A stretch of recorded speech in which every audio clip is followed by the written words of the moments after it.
Count them in. 5, 4.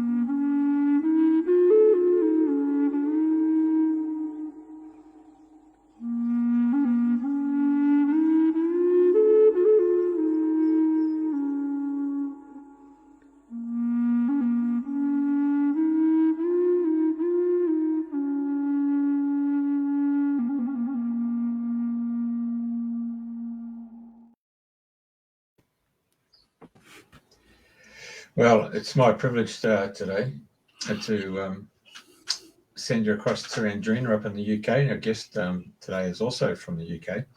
And she's come all the way from Ireland too. So she's wearing a bit of a green there for St. Patrick's Day.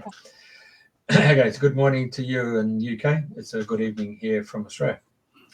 Morning, Jeffrey, and good morning, Tor, and good morning, everybody who's tuned in to Dreaming the New Dream, or if you're listening to the replay today. So it's happy spring equinox from here, and we're about to move into some summer sunshine. And so first of all, I want to welcome you, Tor, and I want to acknowledge that you've come on at such short notice, so I really appreciate that. So welcome. Thank you. So it's so apt because I've just come back from Dublin and I've been doing sacred sites. I've been to Christchurch Abbey, I've been to Newgrange, Hill of Tara, Mellifont Abbey, and a couple of other places, doing your stuff. Lovely.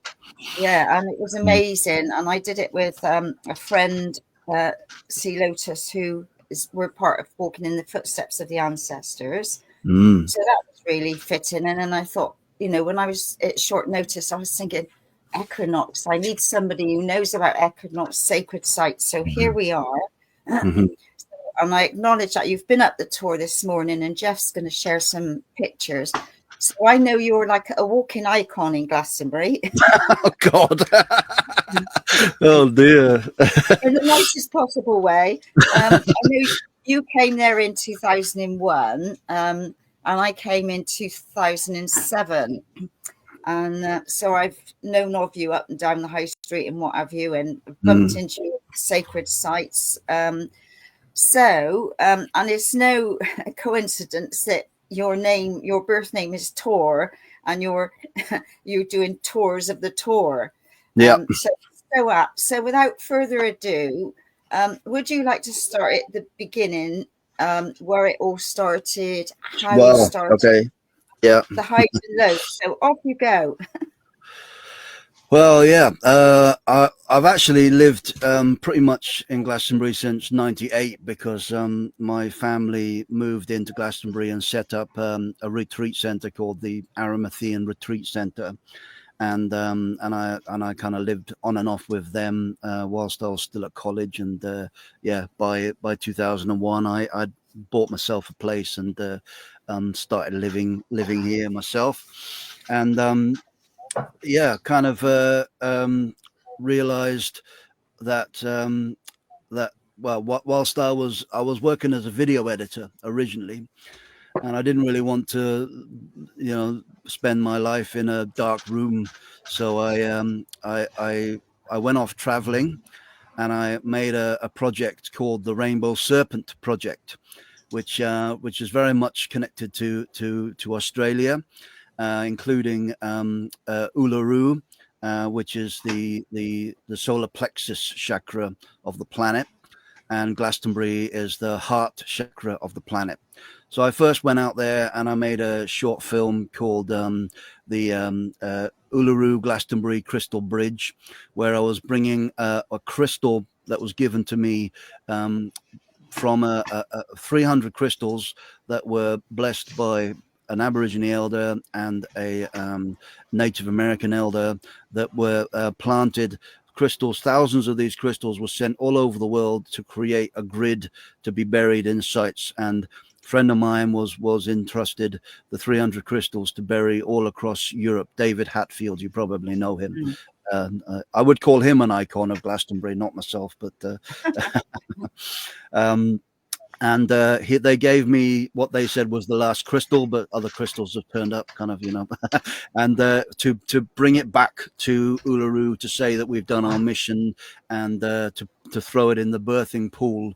And as I was traveling, I was researching the Earth chakra system, and when I threw that crystal in the pool of Uluru, I saw this spark of rainbow light coming out of it, and I got this download that I should go to all the Earth chakra system, from the root to the crown, visiting sites, talking to traditional people, finding out what was going on at this time, and I made a film about it called the Rainbow Serpent Project, available free on YouTube. So if you fancy having a look, please do. So I came back after that, and like I said, I didn't want to be a video editor anymore. So I did a few jobs, and then I realized that after the amount of research that I had gathered on this project of the myths and legends of Glastonbury especially, I was very well equipped to doing tours. And I'd already been showing people around whilst I was working in different jobs in Glastonbury before, doing shops and things like that. So it was pretty just natural to start doing tours. And that was 13 years ago that I basically created the company Tours Tour of the Tor. And it's just taken off every year. We've just got bigger and bigger and bigger. And it's just amazing to meet so many people from all over the world. I mean, mostly Americans, but many people from Australia, and most of the English-speaking countries around the world. I do get a lot of people from others, but kind of sometimes the language is a bit of a barrier. But yeah, so that's kind of how it all began. Sorry, it's a bit of a long answer, but no. Yeah.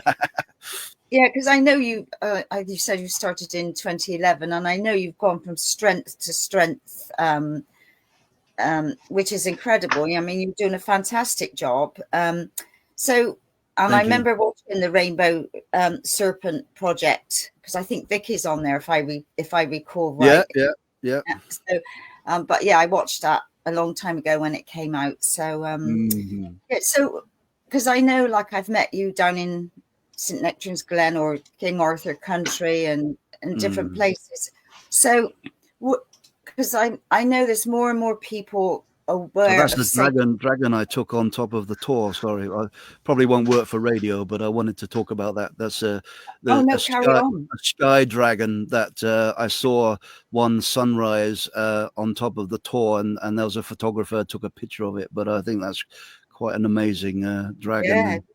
Yeah, I meditated on it afterwards and communicated with his dragon, and he told me that he was my dragon protector, and his name was Baldazar.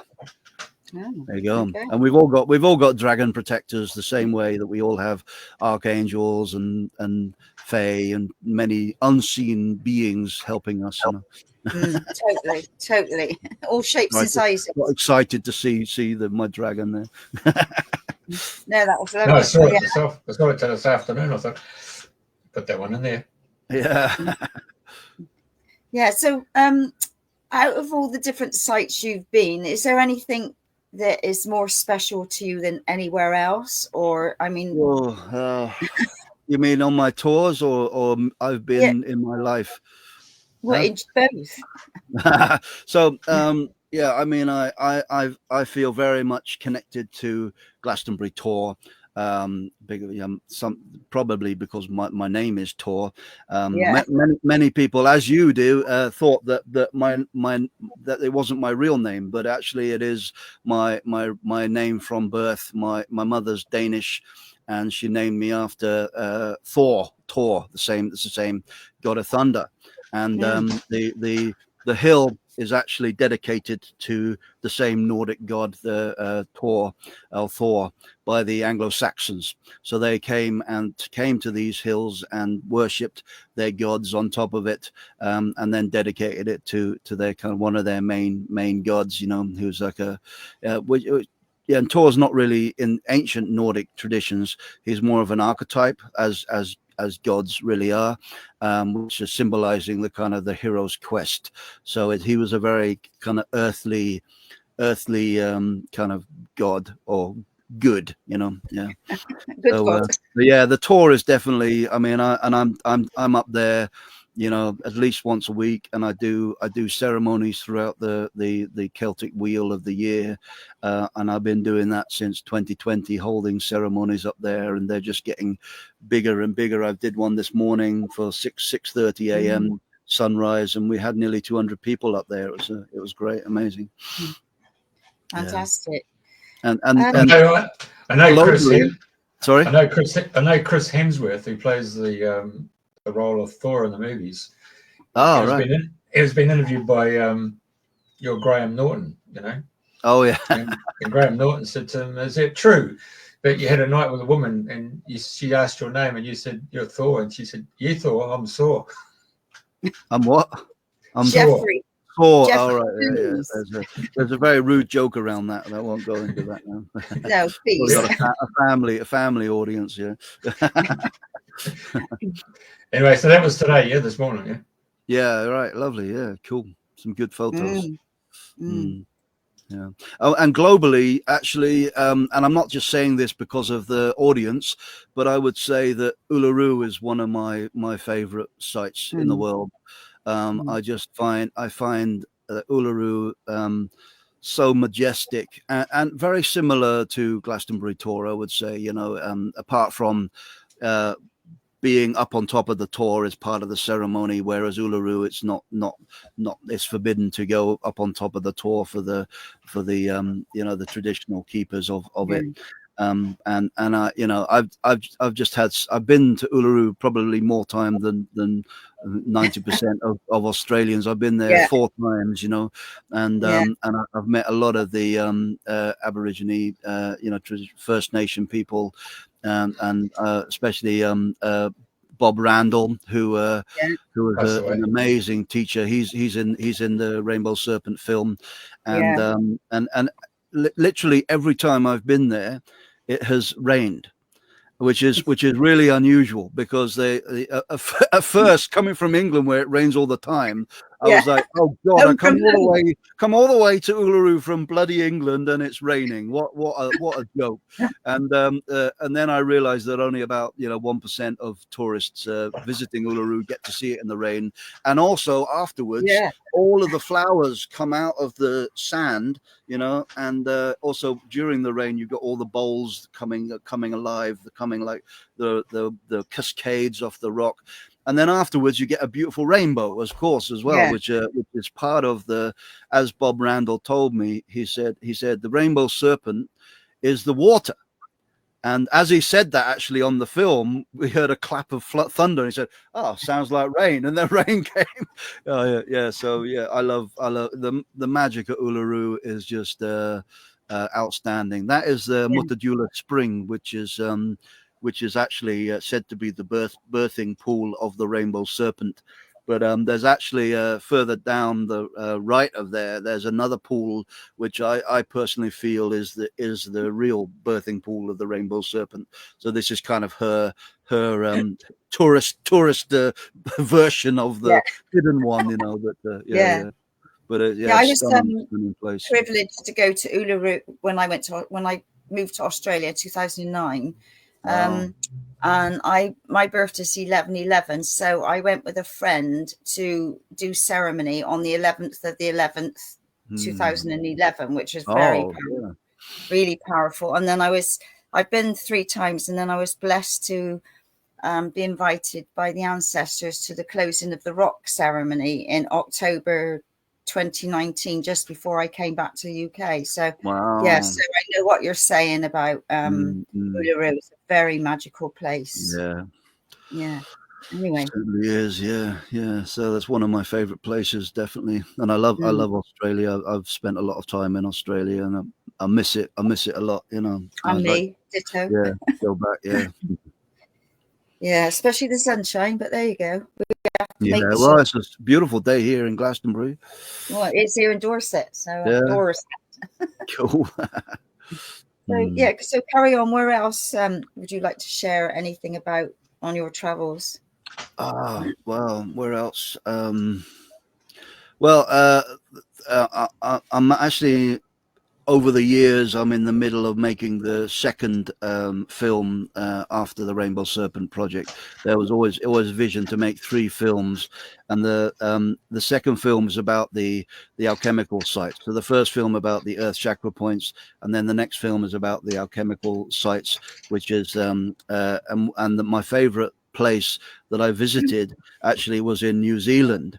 It was near Rotorua, which it was called Rotopunamo, which means the Lake of the Greenstone. And this is actually a World Heritage Site. And I kid you not, there was only space for 3 parking spaces, like on a kind of roadside, so hardly anybody goes there. But it's very, very sacred. And I turned up there before the sunrise, and as I normally do, I get stark bollock naked and went in for a swim.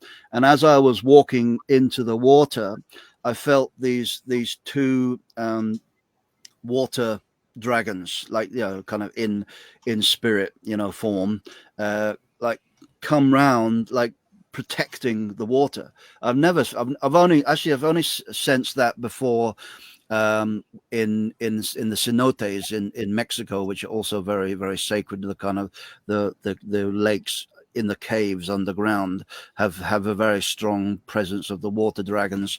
But this lake, I went, I started walking in, and these 2 water dragons kind of came up to me and checked me out, and so I just beamed them love and peace and light, and they said, "Okay, yeah, we see you, you're all right." And I could kind of continue walking in. I felt really welcomed and part of the energy of the site. It was very, very powerful. Yeah, I've had a lot of experiences, like that with the elementals and the dragons and the earth energies and ley lines and things like that. I kind of work a lot with that. But that was that was an experience that just came to my mind. Yeah. Oh no, I bet you've got many to share. Is what you're recalling in this moment, eh? Yeah.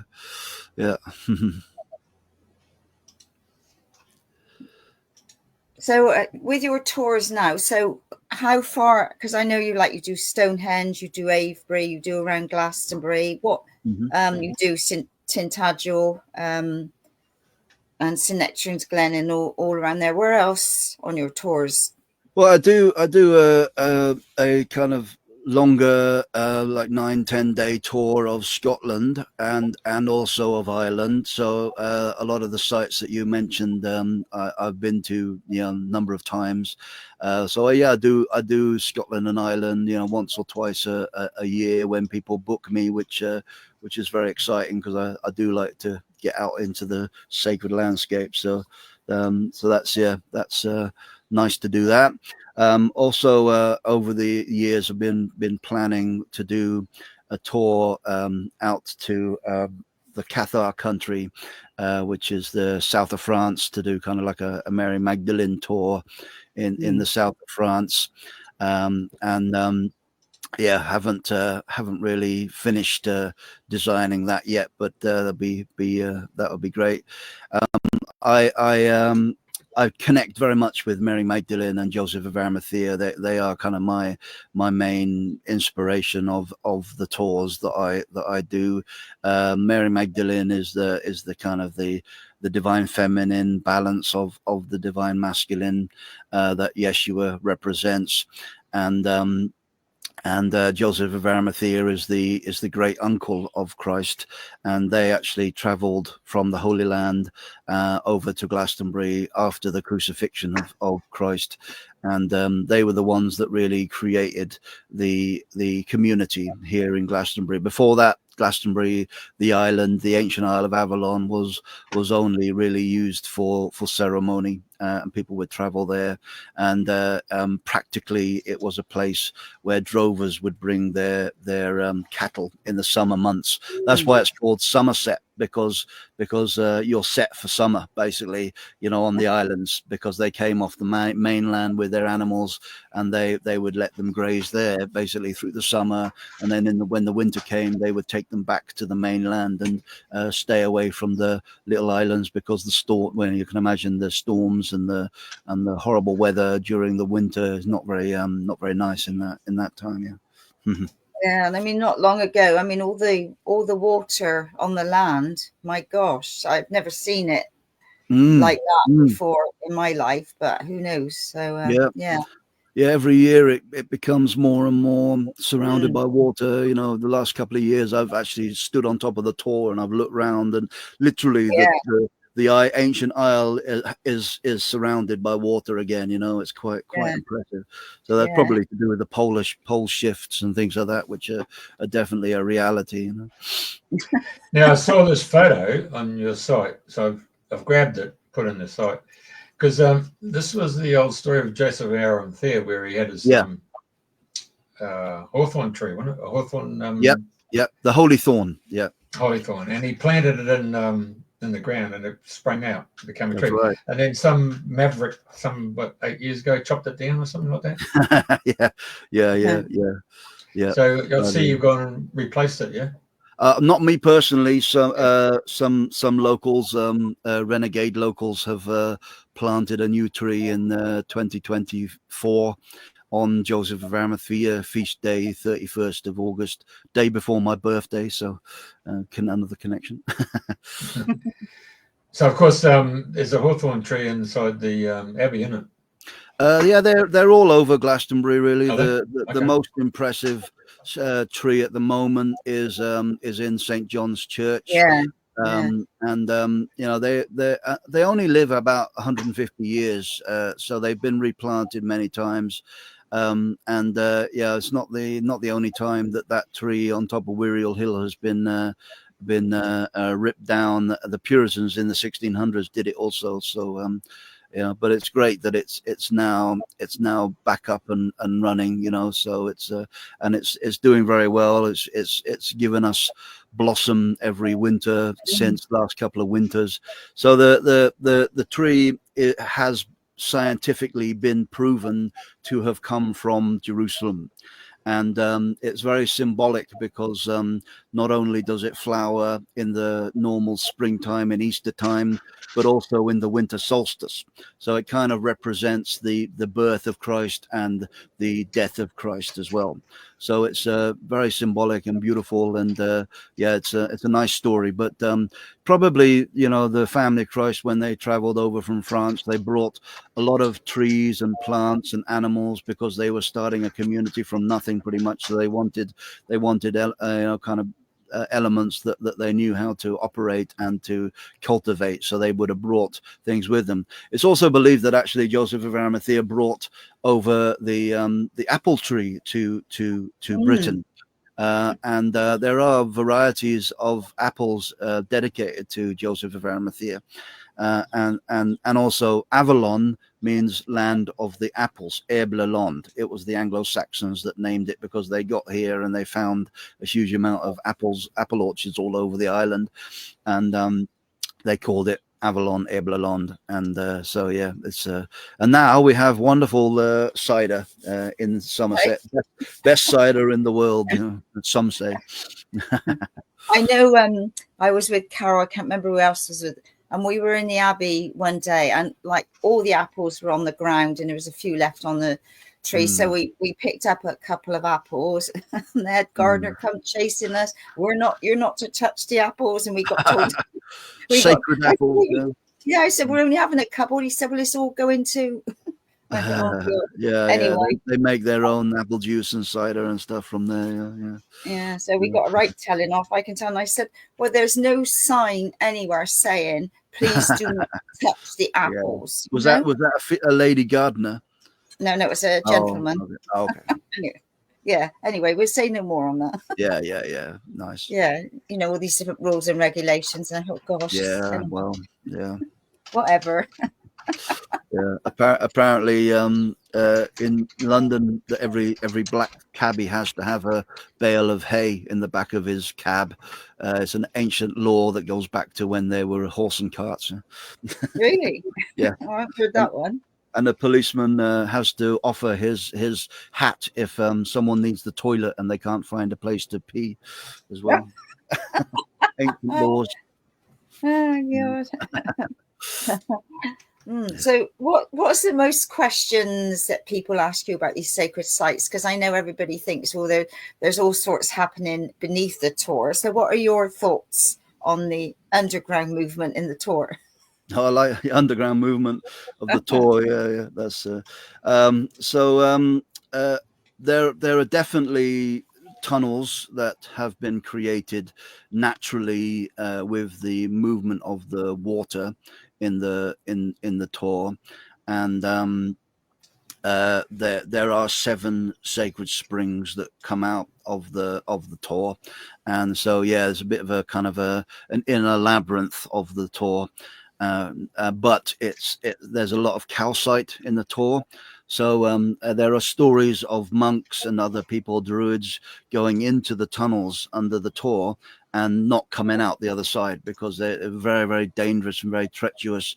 It's because if you put your foot wrong in a tunnel, you could literally smash through layers and caverns created by the calcite. So yeah, there's lots of stories, and they're the story of the creation of the archdruid of Glastonbury, where they go in the Tor one side, and there is a kind of known access into the Tor at the White Spring, and if they come out the other side, they're considered to be archdruids, and if they didn't, they're dead, basically. So but there's lots of stories of burial chambers and King Arthur's Holy Grail buried there, and the Excalibur buried there, the crystal that Joseph of Arimathea manifested from Atlantis is down in there, but I think he probably sent it back to Atlantis before he died. That's kind of how I see it. So but yeah, and actually on top of the Tor, the tower, the remains of a church that are up there, if you look in the floor of the tower, there are 2 slabs of stone right in the middle, which look suspiciously like the entrance to a kind of probably excavation shaft where they were going into the Tor and having a look and see if they could find anything in there. Yeah, there you go. As you can see it in the doorway there, the two. You're very good at finding these images. You've obviously had a lot of practice. Huh? Oh, he has. Yeah, and I don't know if anybody saw. There's a great Disney film that was a couple of years ago. I think it was called The Boy That Could Be King or something like that, about King Arthur, a young boy that basically was the reincarnation of King Arthur. And they filmed a lot in Glastonbury. They filmed a lot in Tintagel and Stonehenge and other places. And in part of the film, they opened up, with three, with computer animation, they opened up these 2 slabs of stone, and they went into the underworld in there. Yeah. Wow. And Hela was in the underworld, and it was basically they had to fight Hela, and all that. So yeah, very interesting kind of, yeah. Amazing. You go and show people the egg stone by any chance? I was going to say about the egg stone. Yeah. I got up there on stinging nettles and mud and things like that. But if the conditions are good, then I would take people there. I took people there last week. It's nice time of the year. Yeah, I did that when I moved into Glastonbury. I was taken up to the egg stone, and then I used to say to people, "Oh, I've been up to the egg stone." They go, "The what?" And I said, "Well, the egg stone." And local people in Glastonbury had never been there, but now I can't get up. I need a bit more support getting up and down these hills. Anyway, I've been there, done that one. So, but yeah, they say it's the dragon egg of the Tor, and possibly it is, but I think it was actually one of 6 or 7 egg stones that were placed on the terraces of the Tor, which forms a labyrinth pathway.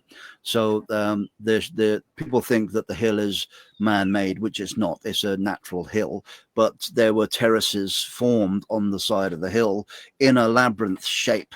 So the druids walked. You can see there that the terraces create this labyrinth shape, and the druids would walk around the labyrinth to get to come into ceremony and out of ceremony, back out of ceremony. So the labyrinth represents the sevenfold path of going inward into your heart. So it represents the Grail quest, the inner Grail quest, and you have the two lines, the vertical and the horizontal line, which is the masculine and the feminine, and they form, which is also the in the kind of Native American, the medicine wheel style, but in the Nordic people, that was the solar cross as well, and that formed one pathway. So the two separate masculine and feminine formed the one pathway of the labyrinth.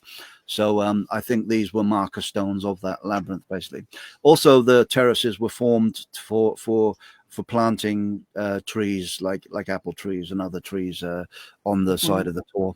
And a lot of that, sadly, was destroyed in a massive earthquake in the 1200s, because the Michael ley line that comes right through the Tor is also a fault line. So lots of information. Yeah, but, feel free to ask any questions if you want more description. Oh no, of what I'm talking about. Keep going. I mean, like There's I the know. X-zone there, isn't it? That's the X-zone there, isn't it? That's it. Yeah. They used to when I first came to Glastonbury 25 years ago, maybe more than that. That only about about a third of the stone was visible, and more and more people now have visited it. Yeah, and the whole of the bank now has been kind of worn away. There used to be trees all the way around it. They've all died and gone. But it's all changing, because it was basically covered over during the earthquake in the 1200s. So it's nice that it's kind of been released now, and uncovered again, symbolic to the Aquarian age that we're coming into now, and you guys are celebrating, which is really good. And there is another egg stone in Glastonbury, which is actually in the Abbey. Oh, in the Abbey, yeah. And that was an egg stone. I think the on the terrace below the current egg stone on the side of the Tor, which I believe rolled off the side of the Tor during the earthquake in the 1200s, and the monks got it on the back of a horse and cart and brought it to the Abbey for safekeeping, basically. It's interesting, all these different stories. What about under the G&P and going across underground to the Abbey? what stories? So there are a hidden number treasure. of tunnels. Yeah, sorry. On the hidden treasures. The hidden treasures. Yeah. Jeff Stray's treasures. Have you had Jeff on this? Jeff yeah. He's good. I like them. Yeah, Jay's good. So there are a number of tunnels that were created in the 1200s that led between the Abbey and various businesses that the not so nice Henry II, a Norman king from France, he basically you want the long story or the short story? Whichever you would like to works. share. So basically, Henry II came to Glastonbury Abbey, and he had heard of the stories that were spread by St. Dunstan, who was the 10th century abbot of King Arthur and Guinevere being buried in the Abbey. And he came to the Abbey demanding to know where the bodies were buried. It doesn't actually state what bodies he was looking for, but we believe he was looking for the bodies of King Arthur and Guinevere. And the monk said, "We don't know what you're talking about. Leave us alone, you big bully." And he burnt the whole place down, burnt the whole Abbey down. And the Pope was not very happy with him, so he demanded that he rebuilt the Abbey. And being the kind of man that he was, he didn't just rebuild the abbey. He flattened a mound that was where the high street now is, and he buried the Wattle Church and the Norman Church underground for a number of reasons. One, the main reason was to create. Well, actually, probably the main reason was to hide the Wattle Church and the Norman Church underground. The second main reason was to create a foundation to build the much bigger, grander abbey on top of the Norman walls that had no foundation, and they're about 8 foot thick. And the third reason was to create a number of tunnels that traveled underneath the new wall that he built around the abbey, separating the abbey and the town. So he monopolized on the town, becoming a separate entity where people visited. Many hundreds, thousands of pilgrims would visit Glastonbury, and so he wanted to make the most out of the money, and separating and controlling the entrance into the abbey. So there were tunnels leading from the abbey into the church, of course, and into the tribunal, which is where the taxes were paid, where the courthouse was, where the prison was, into the pub, the Georgian Pilgrim pub that you mentioned, the inn. And if you get into ask the Georgian Pilgrim pub if you can go down into their cellar, because it's you can see that it is a vaulted tunnel-like room that is obviously a tunnel, and also on the left is the bottom part of a spiral staircase that used to lead up to the kind of main room where all the monks and probably more likely the abbot would have had secret rendezvous and things like that. We won't go there. And then at the bottom of town, where the old marketplace was and still is in many ways, was the brothel. Yeah, so those tunnels were more practical because the Henry II wanted the monks to work for him for free, basically, and they could easily move between the abbey and these properties to keep them running, basically. But beneath that, as you mentioned, and we're talking about Jeff Stray, are an older network of tunnels that led up to the Tor, and led right across Somerset, went for a very long time. These were mostly kind of escape routes if the Vikings ever invaded Glastonbury, and interestingly they never did, probably because they respected Glastonbury and what it was. Maybe it wasn't so easy to get to on a ship as well, but yeah, they never invaded Glastonbury Abbey. Well, I mean, we're invading them now. I'm half Danish, so many Old Norse now in Glastonbury, but you can't keep us away. Yeah, so there are tunnels known of underground, and also a secret vault of our treasury, basically, which has never been unearthed yet. That is believed to be filled with Templar treasures, because Glastonbury Abbey was a very celebrated site by the Knights Templars, because their patron saint is Mary Magdalene, and of course Mary Magdalene was alongside her father, who was Joseph of Arimathea, and other members of the family of Christ, 12 in total, came and built the Wattle Church and settlement on the site of the abbey, and the abbey has built up from that. So this is why many of the Templars and people have come there to celebrate, and it was very protected site as well. So it was good for Templar treasures. So maybe sorry. So maybe the Ark of the Covenant is in there, and the menorah from the Solomon's Temple is in there. Who knows what's in there? But also when the Pope realized the importance of the real importance of Glastonbury in the 1200s. Sorry, not the 1200s.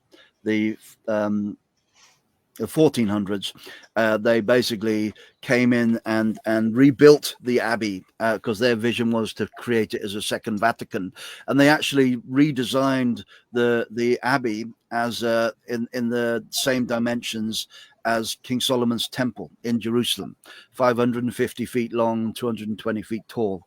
So the Glastonbury is known as New Jerusalem, which has been made very very popular by Blake, who wrote the poem New Jerusalem, which has now become the kind of non-official national anthem of Britain, and is sang in many events, especially in Glastonbury. I went on a ramble again. No. Radio ramble. Did you ever watch a TV show called Stargate? Yeah, they did an episode apparently in Glastonbury, didn't they? I'm not sure I saw it. Season 10, I think it was. Yeah, I'll have to dig it up. Tried to dig it up before, but I haven't seen it. Yeah, I'll check it out now. Goes for 2 episodes. I think it's the first and the second episode. So they cool. They got their spaceship above England there, and they come down and they try and do a seismic X-ray on it, and it says, it's got an energy field around it. So they've had to go and find their way in. So yeah, sure, that's the first of the clues to go and find Merlin's spaceship. Yeah. Well, SG1 had their own technology by then. Yeah, moving along. So they did use the Tor, and they used the 2 springs. Yeah, they really did a good job on it. I'll check that out. Yeah. Carry on. Okay. Stonehenge is actually people say it's like a Stargate, which I can believe. I mean, I'm not big into spaceships and aliens and things like that. I think really we are the only aliens on this planet, and I don't think we actually should be here anyway. I think we should leave it for the animals. They did a much better job of it than we did. We've just destroyed the planet. But anyway, yes, Stonehenge is a meridian site, kind of the main meridian site of used to be probably the meridian site of Europe, if not larger area. And a meridian site holds the north, south, east, and west energies, and there is a lot of concentration of energies coming into this site and creating a vortex site. And the Tor is a vortex, but slightly different. More the Tor is more of a vortex, kind of where the ascension process, especially the souls after they died, they kind of ascend into the heavenly realms or the underworld as well, if you want. Depends on whatever you want to do. So Glastonbury always has that unified Vesica Pisces energy, the balance, the equilibrium, where Stonehenge has this magnitude where it just attracts people from all over the world together. And even thousands of years ago, it attracted people from all over the kind of known world at that time as well. They found burials of people from Holland and other places around the world there, so which is very unusual, because most stone circles were for the local community to gather and celebrate the festivals through the years. There would have been there was a nice gathering at Stonehenge this morning as well. You can find online if you want to see it. Yeah, they're quite well organized with their broadcasts. Yeah, and that's the only time you can walk around freely. Yeah. You can visit, sunrise and sunset every day, but you have to pay a lot of money. I think when I was there ages ago, I think it was about £55. I think, oh my god. I know, yeah. Well, it's nearly £30 to get in, just standard entrance, and some of these fees, what they charge, and it's like the Abbey, Glastonbury Abbey. I mean, my god, that's I feel that's really expensive, and I feel they should be in the summertime. And like the Chalice Well, open a little bit longer for a couple of hours on the evening for people to enjoy. Yeah. You've been at work all day or out and about, but it's like, what have we got there? 7 p.m. I think it's even more expensive than that, you know, nowadays, you know. I think that's old prices, you know. I think every year they put it up, you know, £5. Yeah.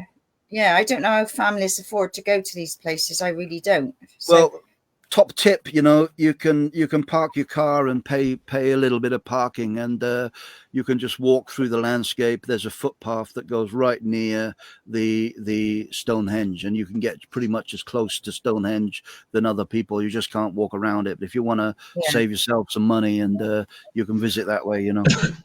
Oh, does that mean you go down the A303 and then? No. Well, you drive down the A303 and park up, but then you walk down an old road, or you can go. Oh, that one, yeah. There's an old road that they have now. Part of it has been turned back to grass around the Stonehenge, so you can walk down that way. Yeah, I have seen that, but anyway, so interested. And what about Avebury? What about Avebury? Yeah, anything you'd like to share about Avebury? Well, Avebury, you can visit for free. I mean, you've got to pay for parking, and you only got to pay is, for parking. Yeah, Avebury is a national trust site, whereas Stonehenge is an English heritage site. And English heritage is a business. National Trust is a trust, basically. But don't get me started on politics. No. It's not worth it. People in Australia aren't interested in that anyway. They probably have similar problems, you know. Yeah.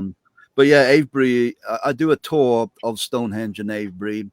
And generally people prefer the experience in Avebury because you can walk amongst the stone and you can touch the stone. You could touch them, and it's a much bigger site. It's one of the largest stone circles in the world. It's ginormous, and it's very majestic. You know? Sorry, with the split in the middle.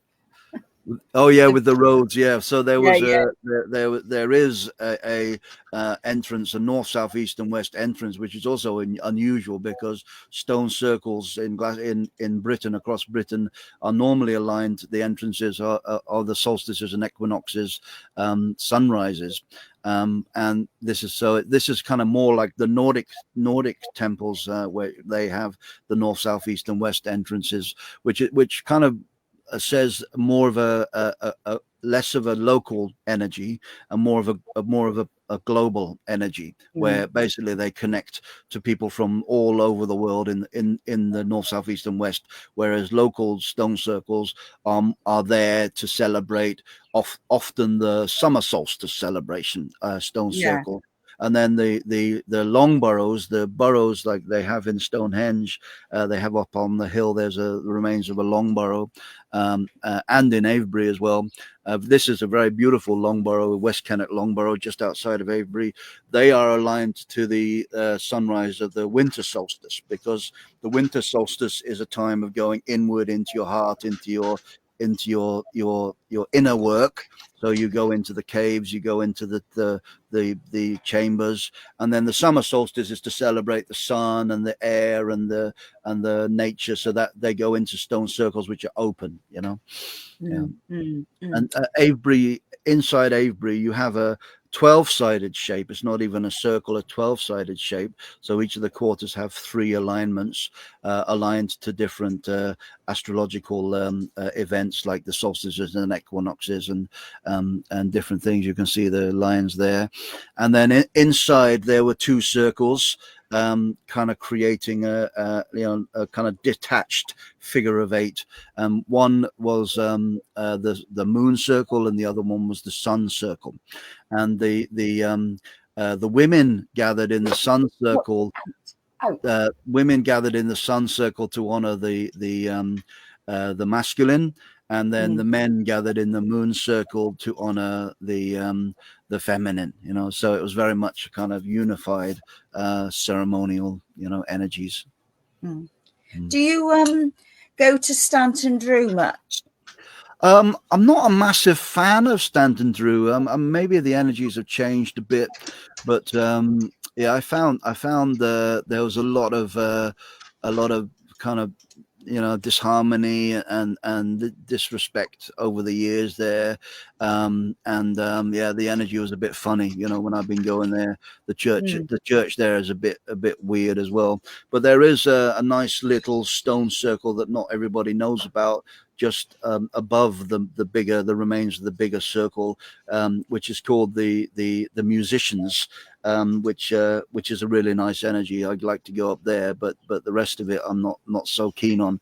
So they basically called it the wedding party. So there's the cove, which is meant to be the priest and the bride and the groom, and then a little circle which is like the musicians, and then the big circle which is meant to be the guests.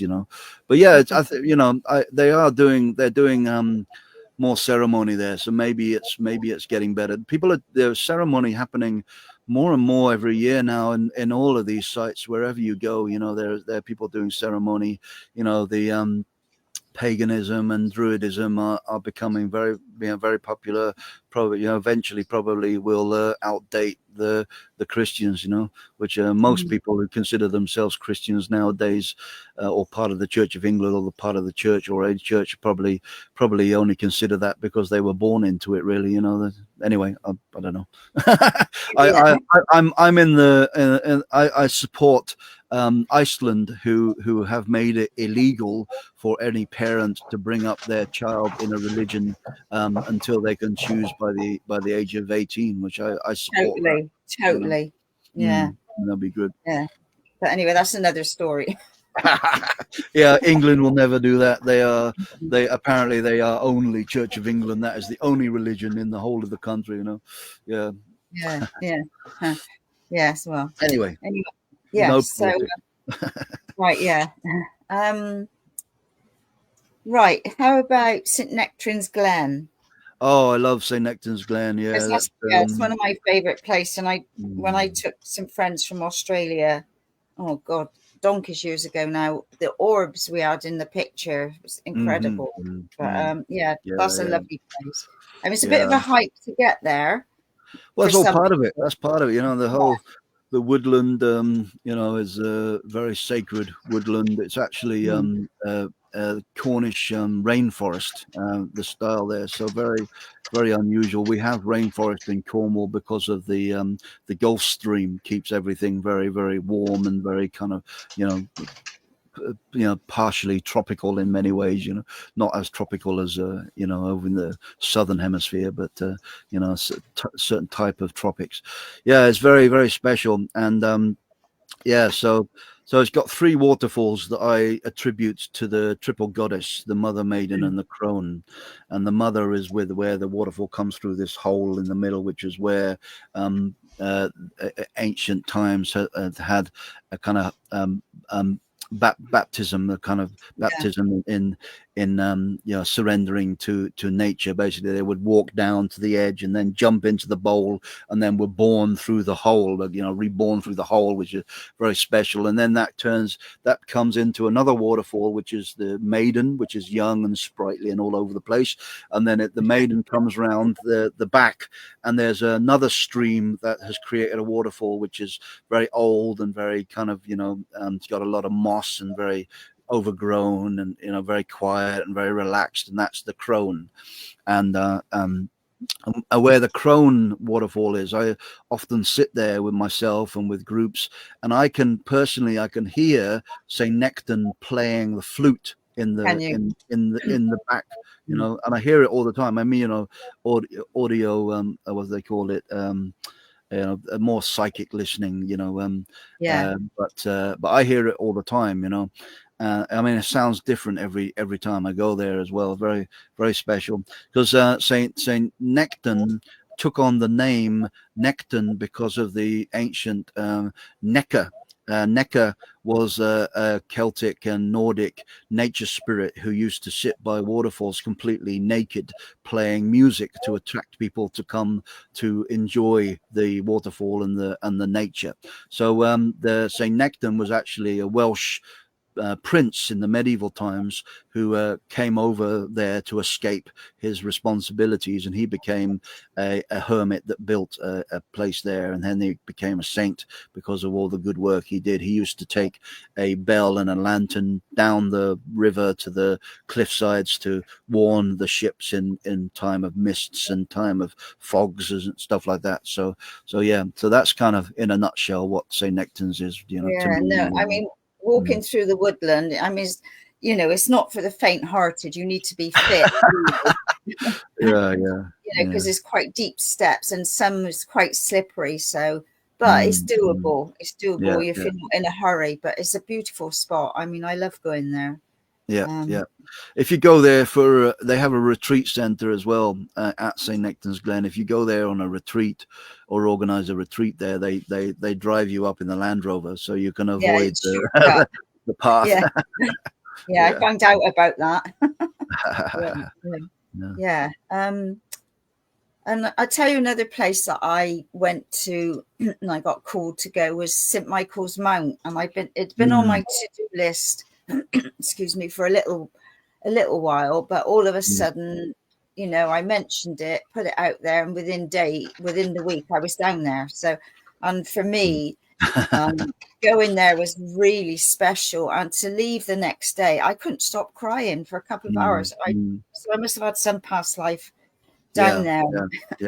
But that was a magic call. So do you go down there very often? Not as part of my tours. It's quite far to get to. It can be like sometimes even 6 hours to drive down there. It's surprisingly far. Depending on traffic and things like that. But I do love it there. It's also a site where the Michael and the Mary ley lines cross. It's kind of a main site for that, because it's also connected to the Mont Saint Michel in France. See if you can find an image of that quickly. Where there's another ley line which is called the Apollo and Athena ley line that connect the St. Michael's Mount in Cornwall and Mont Saint Michel in France. And actually, have you been there to the one in France? It is not yet. Awesome. And I actually had a past life there in the creation of the Holy Island there. And when I was still a teenager, I actually did my first kind of pilgrimage where I had a crystal and I broke it in half, and I put half in Mont Saint Michel and half in St. Michael's Mount, connecting the two, before I knew anything about ley lines and things like that. And I actually went to Mont Saint Michel, and in the autumn they do like a light and music experience, and you can walk in all the kind of hidden places. And I found myself in the center of the abbey inside Mont Saint Michel, and I was in this little chapel, and it had the rock face there, and it had like kind of holes in the rock face, and I put the crystal in there, and as I did that, I felt the presence of Archangel Michael, and he doesn't mess around. He's full power. He likes if you call me, it better be something very, very important. And he was really there, and he like showed me his power and his strength, and it was quite overwhelming. And then when I left, I bought a kind of a book about Mont Saint Michel in English, and I read it on the ferry home, and I found out that little chapel was believed to be the original cave that the knight came to the cave, and he heard sounds coming from this cave on the island, and he was scared, and he got his bow and arrow, and he put an arrow into the cave because to warn whatever was in there that he was not messing around, and the arrow flew straight back out at him apparently. And this was like the cave of Saint Michael, and so that was like where it began, and it became connected to Saint Michael after that. So amazing. So it was kind of, I think, led to go there, to connect with that, Yeah. It's funny how it suddenly comes out of the blue that you're sent off to different places, because I didn't even know I was going to go to Dublin 2 weeks before I went to Dublin. All of a sudden it was all happening. But it's great, isn't it? Yeah. So any other little places or anything else you'd like to share before we finish? Well, we today? haven't talked about Spring Equinox yet. No, that's a good point. How long do we have? How long is this? You can go on. It's fine. Is it normally an hour or no? Don't worry about it. It's hour but plus. normally is an hour plus. Okay, yeah. So I was up on top of the Tor this morning doing the Spring Equinox ceremony. Like I said, we had a couple of hundred people up there. It was very special, very nice. So the Spring Equinox is basically the middle point of the year. So we come from the winter solstice, which is the 21st of December, and then we create this perfect kind of figure of 8 shape all the way to the summer solstice, and it comes round, and in the center is the Spring Equinox and the Autumn Equinox. So we come in through the spring, and then at the end of the year, through the coming to the end of the year, come through the Autumn Equinox, and that is the point where the day and the night are the same length. And also you have in the Spring Equinox, you have the rising of the sun and the setting of the moon happening at the same time. And in the Autumn Equinox, you have the setting of the sun and this rising of the sun and the setting of the moon for the spring, and the setting of the sun and the rising of the moon for the autumn. So you can see it in the sky, the balance of everything is in perfect balance and equilibrium. So that's what we were doing up on top of the Tor this morning. I did a meditation, a visualization, and a ceremony. I haven't yet posted it on my Facebook group, but I'll be posting it on my Facebook group, which is called Mystic of Glastonbury. I'll be posting an audio recording and some of the images that you've seen already today of that ceremony. So if you want to go and connect to it, then please find me on Facebook and become a friend on there. Yeah. So yeah. Wow. Anything else that you? Well, I'm kind of quite keen to eat my breakfast now, but I'm aware of you. I was going to say, I'm aware you've been up from early hours this morning. 5:30 this morning. Yeah. So, once again, I'd like to say thank you so much for coming on at such short notice. Pleasure. It's been great. To talk about sacred sites. Well, we've been meaning to do this for a while, haven't we? It just hasn't worked out. I've been a bit aloof. So yeah. No worries. It's all in divine order. Oh, so totally. Thank you so much. Yeah. And if you're around Glastonbury tonight, there's a community Spring Equinox celebration in St. Benedict's Church, and also on Saturday there's a Spring Equinox celebration in the assembly rooms. I'll be doing ceremony at both of these places as well. So there you go. Yeah, I should be back up within the week. There's my lovely dog. Yeah, I mean, how old is your dog now? Because your dog's 8. getting on. Yeah, she's 8. I thought she was older than that. Well, okay. I had another dog, Sage, who was the same soul as Nettle. So Sage has lived on in Nettle. So some people think that Nettle is Sage, and she died when she was 16. About 9 years ago. That's the one I'm thinking about, the old one. Yeah. She lived on. They're eternal. Yeah. Now I have 2 dogs. I'm crazy. I was adopted by a crazy crazy Irish dog last year, and she was a stray, and she said she was going to come home with me, and she did. So yeah. Oh, lovely. All right. Well, thank you so much once again, and look forward to you another time. Yeah, lovely. Thanks. And well, I'd love anytime you like me on. I'm happy to come on. Right. And I work better with short notice. All right. Okay. Spring it on me, and I'm there. We certainly did that. Gosh. Yeah. No, normally I'd be on a tour right now to Tintagel, but as it's Spring Equinox, I'm doing ceremony and things. So you're lucky to grab me. Yeah. Blessing. All right. Well, thank you everybody for tuning in this week, and it's same time, same place next week. And have a beautiful equinox. Very good.